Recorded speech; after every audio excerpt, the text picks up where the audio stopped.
Cette semaine, à l'émission Rencontre, Hubert Tremblay reçoit Jimmy Vachon. Bonne rencontre! Bonjour, bienvenue à l'émission Rencontre. Aujourd'hui, on rencontre M. Jimmy Vachon.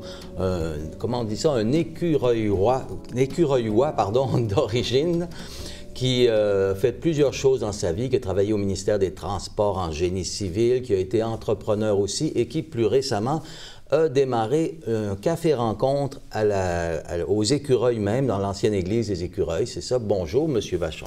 Bonjour, M. Tremblay. Eh bien, donc, vous êtes né aux écureuils, vous, là. Eh oui, je suis né aux écureuils il y a plusieurs années déjà. Et on peut dire que souvent, les gens vont penser, on va dire, les écureuils, c'est où? C'est en France? C'est en Belgique? Ben non, c'est tout simplement ici, dans le comté de Portneuf, tout près de Donnacona. Tout près de Donnacona. Oui. Pour vous, c'est encore séparé, les écureuils et Donnacona. Oui, moi, je suis quelqu'un des écureuils.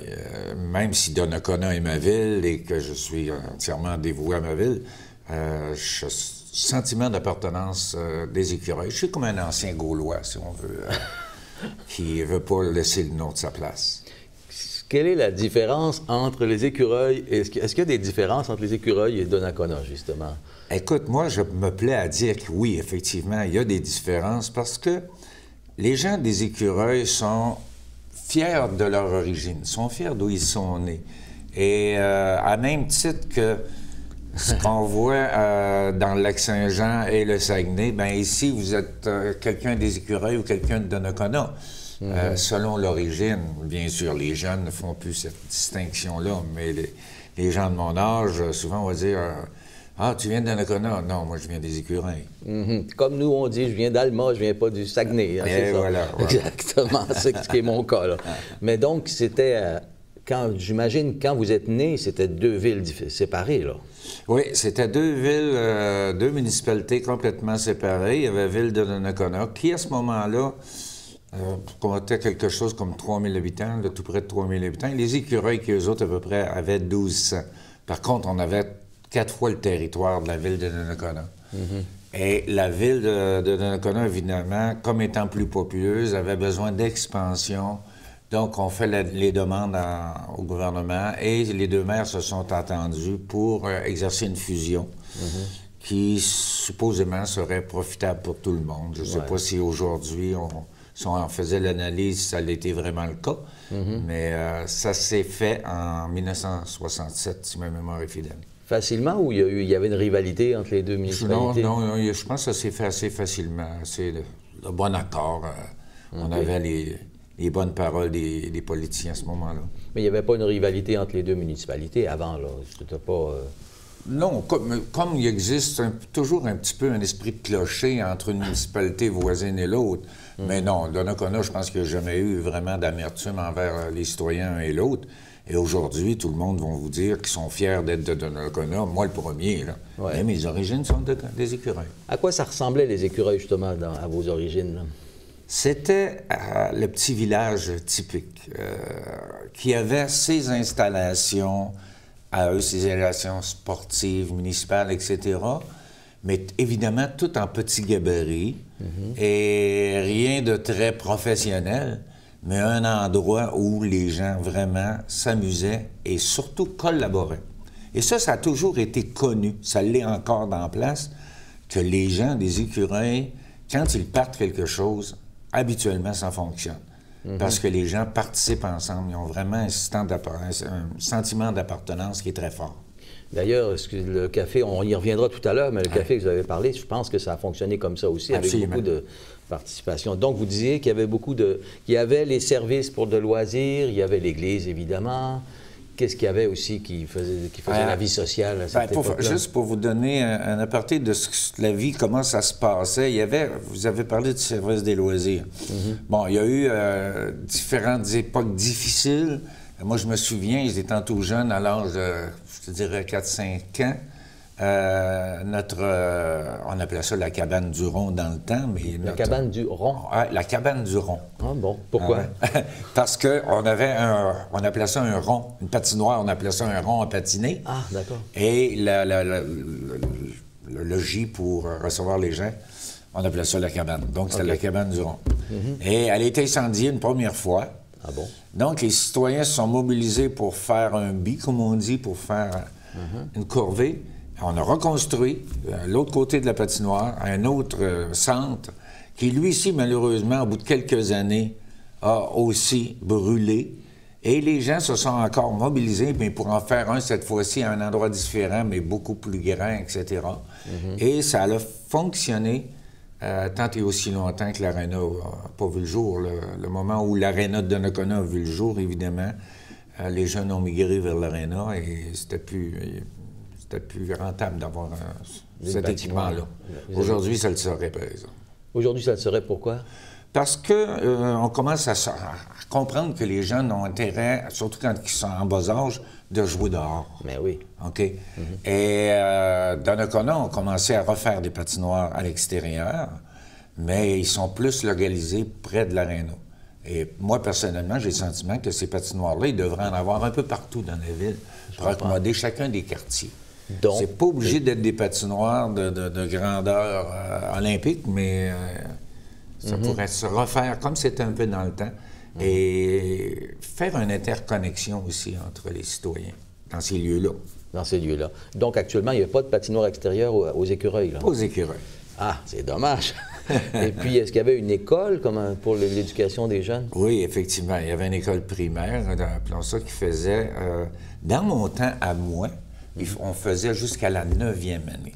Okay. Donc, où est l'école qui aujourd'hui est le CLSC de Donnacona, qu'on a localisé dans l'école? Là, on faisait de la première à la 5e année. Et par la suite, on avait loué un duplex, une maison à 2 étages, où il se faisait au premier étage 6e et 7e année, et au second étage, la 8e et la 9e année. OK, d'accord. Pour un bout de temps, c'était... Ça n'existe plus, ça. Maintenant, il faut aller à Donnacona pour aller à l'école, c'est ça? Ces écoles-là n'existent plus en tant qu'institution scolaire. OK. Continuons un peu avec votre jeunesse. Vous êtes donc... Est-ce que vous-même, vous alliez patiner dans le rond? Oui.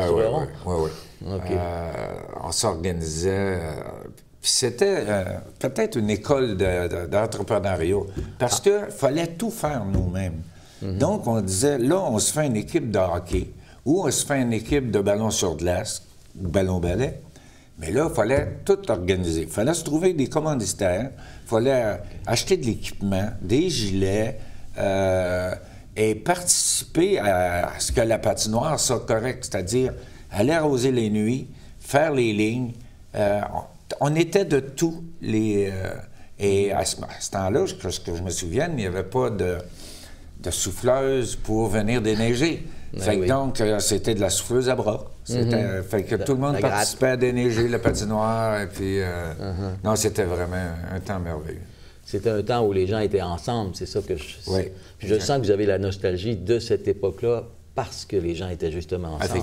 Effectivement. C'est ça. Et c'est ce que je voudrais recréer un peu avec le café. Dont on parlera tout à l'heure. D'accord.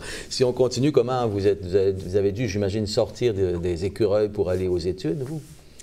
Oui, bien en fait, moi j'ai continué mes études à l'école secondaire Masson des Saules. Ah oui? OK. Et parallèlement à ma carrière, après ça, j'ai fait des études cégep et cours à l'Université de Sherbrooke et des choses de genre. Et la carrière, ça a été en quoi?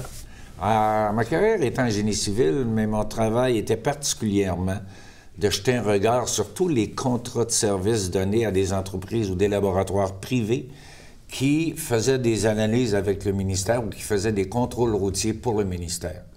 Okay. Donc, j'avais un regard à la fois administratif et un regard à la fois technique. Je devais voir si techniquement, ils nous donnaient réellement les services qu'on avait demandés, etc. OK, je comprends maintenant votre intérêt pour la chose municipale, par exemple, parce que c'est un peu le même genre de travail que la municipalité doit faire. Exact. C'est ça. Et puis, vous avez, parallèlement à votre travail, ça, c'était au ministère des Transports, vous étiez? Oui. Parallèlement à ça, vous avez été entrepreneur, je crois. Ah, mon Dieu, j'ai été... J'ai essayé beaucoup de choses. Essayé et réussi dans certains domaines, mais je me souviens que très, très jeune, j'étais ouvert à Cap Santé, un restaurant qui s'appelait le restaurant chez Jimmy. Ah, oui. Ça a été mes premières armes. Un petit casse-croûte au bout de la rue. Au bout de quelle rue? Du Vieux Chemin. La rue, tout à fait au début de la rue du Vieux Chemin. OK. Et il y avait eu une épicerie. Après l'épicerie, moi, j'ai fait un genre de... C'était un genre de casse-croûte, là, vraiment, là, où les gens venaient chercher le hamburger, le hot dog, ces choses-là. OK. J'ai pas fait fortune avec ça, mais ça a quand même été correct, là.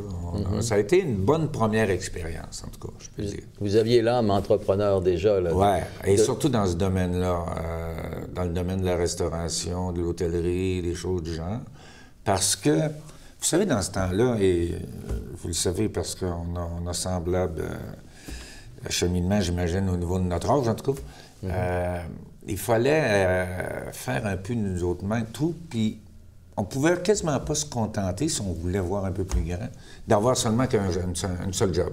OK? Fait que souvent, on avait des jobs parallèles. Moi, dans mon cas, c'était comme serveur dans un hôtel. Je l'ai fait plusieurs années. Mais ça m'a amené à d'autres choses. Dire, dans un hôtel, on fait quoi? On fait aussi des réceptions, on reçoit des gens. Bon, bien, je voyais les difficultés que les hôtels avaient à préparer des repas pour des nombres assez élevés. Alors, j'ai dit, mais on va faire ça, moi, on va partir un commerce de traiteur. Ah bon, OK. Et je me souviens tellement que lorsque je suis arrivé avec un nom comme traiteur, je disais, t'es rendu avec des chevaux de course? Non, je disais pas trotteur, traiteur. Les gens ne savaient pas du tout qu'est-ce que c'était à ce moment-là pour la plupart. Un traiteur, c'est vrai, maintenant, c'est dans le langage courant, mais ça n'était pas à l'époque. Non, pas du tout. Les gens ne savaient pas. Puis d'ailleurs, même la profession n'existait pas tellement en campagne. Ça existait à Québec, mais ça a vraiment très bien fonctionné. Ça s'appelait les buffets Gido, que j'ai vendus par la suite. Ça, c'était où, ça? C'était à Cap-Santé. À Cap-Santé aussi? Oui, parce que je suis né aux Écureuils, j'ai fait ma jeunesse aux Écureuils, mais après ça, lorsque je me suis marié, j'ai déménagé à Cap-Santé, sur le vieux chemin, juste au bout, place d'Église, où j'ai élevé ma famille pendant 25 ans là. Et après ça, malheureusement, j'ai perdu mon épouse et je suis revenu aux Écureuils. OK. Fait que c'est pendant que vous aviez vos enfants à Cap-Santé que vous avez fait ça tout en travaillant au ministère des Transports. Exact. Vous ne manquez pas d'énergie. Oui, mais disons que j'étais pas seul. J'avais une compagne à ce moment-là qui était aussi active que moi, puis surtout probablement plus travaillante encore. Ah bon? OK. Donc, ça, j'essaie de situer la maison au bout de la rue du vieux chemin, du côté de l'église. C'est là où il y a eu un café encore jusqu'à il y a quelques années, c'est tout ça? Non, ça, c'est l'autre côté du chemin. Quand vous entrez dans la place d'Église, OK, si vous venez vers l'est, vous rentrez dans la place d'Église, il y a une grosse maison sur le coin, à gauche. Ah oui, OK, la avec maison une galerie tout de suite tout le tour. là. Oui, c'était là. OK, vous avez habité là? Oui, 25 ans environ. De quelle année à quelle année, à peu près, si on parle? Je dirais de 1972 à 2004. OK. Pas si on arrive dans le 25 ans ou proche, là. Donc, d'abord un casse-croûte, ensuite un service de traiteur, c'est ça? Puis autre chose, peut-être? Dépanneur. Un dépanneur, OK. Ouais. Toujours dans la même maison? Non, ailleurs. Mais toujours à Cap-Santé. Okay. Et ensuite de ça, une auberge qui s'appelait Auberge Cap-Santé, que j'ai eue jusqu'en 2007, si ma mémoire est fidèle. Puis elle était où? Dans quelle maison, là? L'ancien, ce qu'on appelait l'ancien bureau d'enregistrement. Juste au pied de la côte de Cap-Santé, c'était un gros édifice de béton gris. Ah oui, OK. C'était pas un ancien bureau de poste, ça? Non, c'était un bureau d'enregistrement qui appartenait à la MRC, qui existe maintenant encore en haut, en face de l'Hôtel de Ville. Mais c'est là où les gens allaient enregistrer tous les contrats de vente de maisons, de terrains, etc.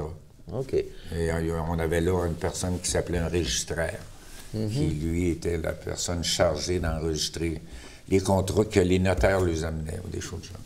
OK. Pour la municipalité? En fait, ça, c'était pour la MRC. Pour toute la MRC? Toute la MRC, oui. Ah, d'accord. Eh bien, voyez-vous, j'apprends quelque chose avec vous aujourd'hui. C'est agréable. Donc, à cette époque-là, il y avait place à Cap-Santé pour une auberge, là, en plein cœur du village. Oui, bien, en fait, j'avais acquis cette propriété-là tout à fait, je dirais pas c'est un coup de tête, mais à peu près, là. On avait décidé de vendre ça un peu à l'enchère, c'est-à-dire on devait proposer un montant. Et moi, je m'étais dit, ben écoute, ça m'intéresse plus ou moins, mais si j'avais ce bâtisse-là, peut-être je ferais de quoi avec, sans jamais penser que je ferais une auberge. Ah bon? Okay. Et j'ai eu la bâtisse pour un prix assez minimum, mais ça faisait mon affaire, mais là encore, il fallait la transformer, il fallait voir ce que je ferais avec ça. Mais heureusement, ça a coïncidé avec la même période où l'Oralco ont construit leur usine. Ah. Donc, ils avaient besoin de logement. Fait que pendant 3 ans, j'ai logé tout le personnel, ben pas tout, mais le personnel administratif, surtout de l'Oralco. Donc, ils nous envoyaient les gens qui allaient chercher à Havre-Saint-Pierre, un peu partout, pour venir travailler dans leur usine. Ça, c'est l'usine qui a fermé récemment, là? Non, c'est la grosse usine de l'aluminerie de Ah, c'est l'aluminerie de Deschambault. OK, c'est ça, excusez-moi. Ouais, c'est ça.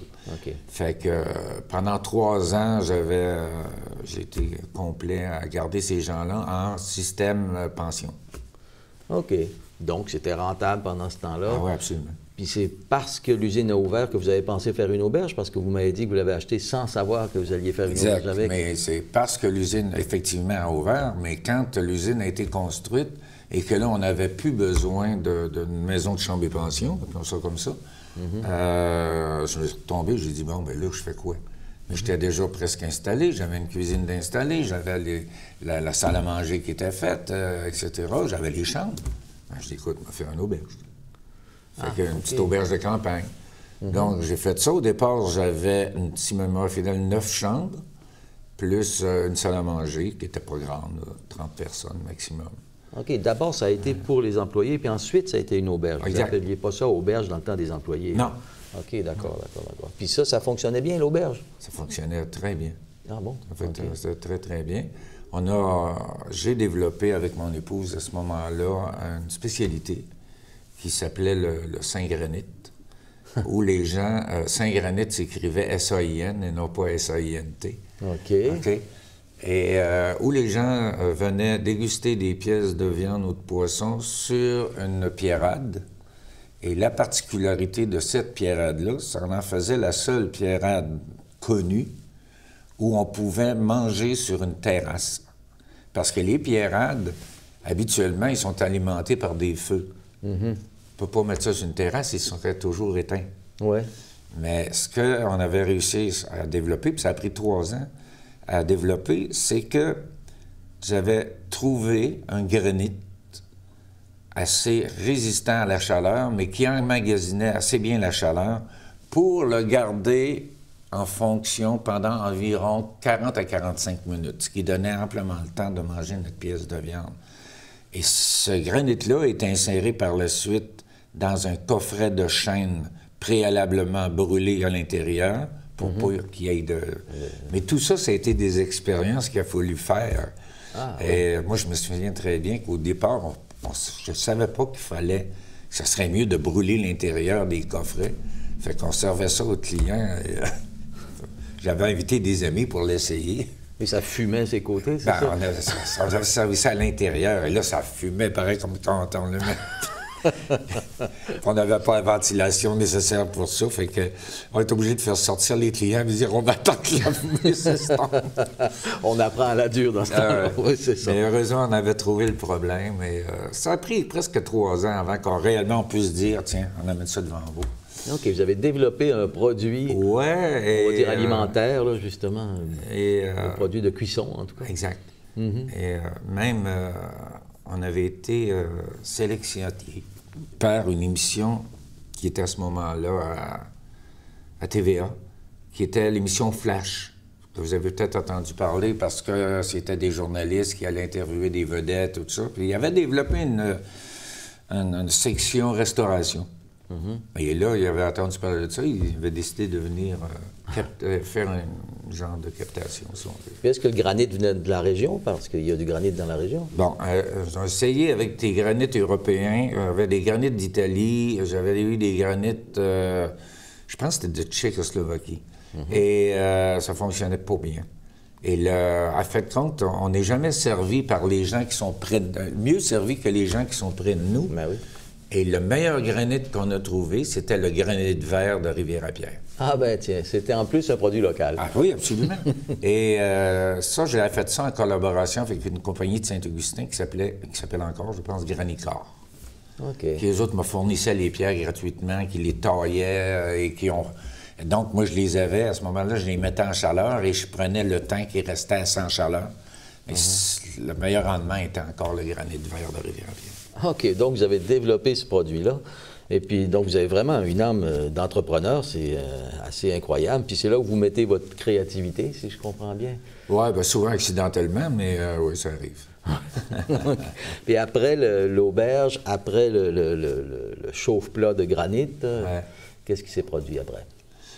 Bien, si je reste toujours dans le domaine de l'auberge, après avoir trouvé ce système-là de pierrade, il fallait aussi trouver un mets qui aille dessus et qui soit aussi particulier que ce que l'on sert. Donc, j'avais vu, en tout cas dans différentes émissions de télévision, quelqu'un qui apprêtait la poire de bœuf. La poire La poire de bœuf. Ça a une poire sur un bœuf. Oui, ça en a même deux. Ah, OK. En fait, la poire de bœuf, c'est une partie qui se trouve dans la cuisse de l'animal, OK, qui fait, dépendamment évidemment de la grosseur de l'animal, mais qu'on peut penser qu'il fait entre 4 et 6 kilos. Et quand on la dégage, elle fait comme une poire. Pourquoi vous ne la voyez pas sur le marché souvent, à moins de demander particulièrement à votre boucher, lui, il connaît ça? C'est qu'elle n'est pas belle. Elle n'a pas un beau rouge comme la ronde de bœuf, là, quand vous voyez ça, que vous avez envie de la manger quasiment sous l'étalage, mais qui est dur comme du bois. Là. C'est pas pareil. Okay. Et c'est une pièce de viande à fibres courtes, exactement pareil comme le filet mignon. Ah bon? Ce qui en fait une viande aussi tendre, mais beaucoup plus savoureuse au goût. Ah bon? Pourquoi c'est pas plus connu que ça? C'est drôle, ça. C'est... quand on dégage cette chose-là, évidemment, on ne la perd pas. Souvent, elle va vous être passée entre un steak de surlonge ou des chauds de genre.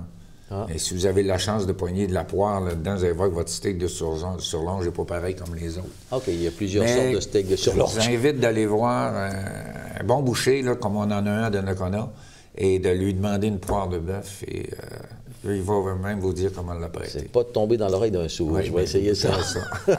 D'accord. Mais qu'en plus, vous avez une fibre de gourmet aussi. Là. Vous vous intéressez à l'alimentation. J'ai tout pour être... Parce que vous avez fait donc des recherches aussi en alimentation. Oui. OK. Donc, c'était quoi vous faisiez quoi avec la poire, là? Bon, la poire de bœuf, mon boucher me la faisait en cubes d'environ 190 à 220 grammes. OK. Et on faisait chauffer la pierre. OK. On la sortait, on la mettait dans le coffret, on huilait comme il faut. La poire de bœuf, elle était marinée dans une marinade spéciale que seule, moi j'avais la recette. Là, c'est semblable au Colonel Sanders. Lui, il y avait 11 épices et fines herbes. On en avait mis 12 juste pour être capable de battre. Fait que vous avez développé ça aussi. Oui. On avait une marinade très particulière. Et cette poire-là, on la mettait sur la pierre. Et une particularité bien importante, ça ne faisait pas toujours plaisir aux dames, c'est que quand on va manger du homard, on vous met une petite bavette pour pas vous salir. Mais nous autres, on faisait la même chose. Parce que quand la pierre étant, elle, à 400 degrés à peu près au-dessus et 500 à l'intérieur, ça éclaboussait beaucoup. Fait qu'on mettait des petites bavettes, et là, les gens... Et là, la personne avait son cube de viande, et on expliquait à la personne, ce que vous faites, vous tournez votre cube, vous prenez la tranche qui est cuite, et vous retournez jusqu'à temps qu'il n'en reste plus, puis vous faites la cuisson à votre manière. Ce qui était assez extraordinaire dans le procédé, c'est que nous, tout ce qu'on avait à faire, c'est la marinade. Et la cuisson, c'était le client qui le faisait. Le client, il faisait la cuisson, il faisait sa coupe, il faisait tout. Mais j'ai toujours essayé de trouver un procédé qui vienne laver la vaisselle, mais ça n'a pas fonctionné. Ça n'a pas marché. Je comprends. OK. Puis ça a duré... vous aviez donc une auberge particulière, une mode de cuisson particulier, un produit particulier à vendre. Coudon, vous étiez... On devait parler de vous partout dans la province, je ne peux pas croire. Un certain temps, lorsque ça passait à l'émission Flash, oui. Eh bien, ça, c'est un entrepreneur. Et puis ça a duré jusqu'à quand, là, votre auberge? 2007. 2007? Oui, j'ai eu le malheur de perdre mon épouse en 2004 d'un cancer. Alors, je suis tombé seul avec ça. J'étais encore au ministère des Transports à ce moment-là. Fait que j'ai pas eu le choix de m'en départir. OK. Vous avez vendu l'auberge? J'ai tout vendu, oui. OK. Qui n'est plus jamais devenu une auberge après ça? Non. C'est-à-dire, oui, la personne qui a acheté, la personne a essayé de continuer, Mais ça n'a pas fonctionné pour différentes raisons que je n'ai mieux pas élaborer. Ce n'était pas de mon ressort. OK. Mais c'est peut-être aussi parce que les temps changent, justement. Peut-être qu'une auberge à Cap-Santé, ça n'a plus autant sa place qu'à l'époque. Je ne sais pas. Non, parce que c'est très touristique. Les petites auberges, de plus en plus, les touristes cherchent ça. Les bonnes auberges où on est bien accueilli, je pense que ça a encore sa place dans les petites régions, surtout dans des villages aussi bucoliques que Cap-Santé. C'est beau, Cap-Santé. Cap-Santé, c'est incroyable. Mais oui. Donc, ensuite de ça, vous êtes retourné aux Écureuils. Qu'est-ce qui s'est passé après? Oui, en 2007, lorsque j'ai vendu et mon auberge et la maison qui était juste en face. Et j'avais acheté avant un garage, une station-service. Bon, une autre entreprise. Oui. Là. Mais j'avais, à ce moment-là, parti une compagnie qui s'appelait Maison Postale DEP. Avant, ça s'appelait Distribution et encore Port-Neuf, parce que je faisais la distribution et l'encartage et circulaire dans le courrier de Port-Neuf. Alors, j'ai eu un contrat avec eux autres pendant plusieurs années, là, je vous dirais 5, 6, 7 ans, je ne me souviens pas. Okay. Et après ça, j'ai pris aussi le contrat de distribution. Et... Excusez-moi, de distribution du courrier? Du courrier de Port-Neuf. On distribuait 31 000 copies dans le comté. OK, c'est avant les Publisac, ça. Exact. Okay. D'ailleurs, c'est le Publisac qui a mis, je dirais, un terme à ce genre de contrat-là. OK. Et par la suite, j'ai perdu mon contrat justement aux mains de Publisac. Donc, j'ai transformé ma compagnie en un treehouse ou une maison de préparation de courrier. De préparation de courrier? De courrier postal. En fait, pour vous faire une histoire rapide, c'est que quand vous avez à envoyer 25 lettres, OK, ben vous prenez les temps, les collez les enveloppes, mettez ça dedans. Mais si je vous disais que vous en avez 25 000 envoyés... OK, je vais passer de salive. Non, il manquerait quelque chose. Fait que ces maisons-là sont spécialisées à avoir l'équipement et le personnel pour faire tous ces travaux-là de pliage, d'encartage, de collage de timbres, de préparation. Donc, on faisait de la préparation de masse qu'on allait déposer dans les Poste Canada ou des choses du genre. Et j'ai fait pendant deux termes, 3 termes, toute la préparation des examens du ministère de l'Éducation. Ah, ces fameux examens-là. Ces fameux examens, après qu'il y ait eu une fuite, à Gaspé, on se souviendra, là, dans les années, il y avait eu une fuite, le kit. Là, on avait décidé d'envoyer ça à l'externe et de responsabilité des compagnies. C'est tombé sur vous? Oui, bien, j'avais développé un plan d'assurance qualité qui me permettait de leur démontrer qu'on pouvait faire quelque chose d'assez hermétique en se contrôlant. Du début de l'arrivage aller jusqu'au dépôt des... OK. Et ça les avait convaincus, et ce qui avait fait aussi que j'avais rapporté les soumissions. Ah bon, vous avez développé aussi un plan d'assurance qualité. Oui. Particulier pour montrer que vous n'alliez pas faire d'erreur, c'est ça? Exact. OK. Mais là, je suis un peu mêlé parce que vous avez parlé d'un garage, puis là, vous parlez d'enveloppe. Oui. Ouais, en fait, le garage était pour mettre des employés pour faire, à ce moment-là, de l'insertion circulaire dans le courrier de Port-Neuf parce qu'il n'y avait pas le Publisac. Okay. Donc, les circulaires étaient insérés à l'intérieur du journal. Ah oui.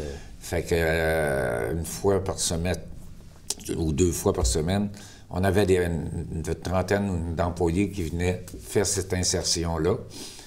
Quand tout était prêt, était mis en ballot, compté, etc., était mis sur un convoyeur et des distributeurs venaient s'alimenter tout simplement pour se mettre à faire le run, en fait, pour distribuer le journal. OK. Le garage, c'était pour le journal. C'est ça. Et quand tout ça s'est terminé, avec la perte des contrats, ben là, je me suis trouvé gros gens comme devant avec cette compagnie-là, sans savoir ce que j'en ferais. C'est là que j'ai décidé d'en faire un treehouse. Mais mon manque de vision a fait à ce moment-là que j'aurais dû penser que pour faire ce genre d'entreprise-là, il fallait que je sois dans le milieu. Eh bien, comme ça nous est déjà arrivé avec d'autres invités, M. Vachon est tellement intéressant qu'on va faire une nouvelle émission avec lui, une autre demi-heure que vous pourrez regarder la semaine prochaine. Eh bien, à la semaine prochaine.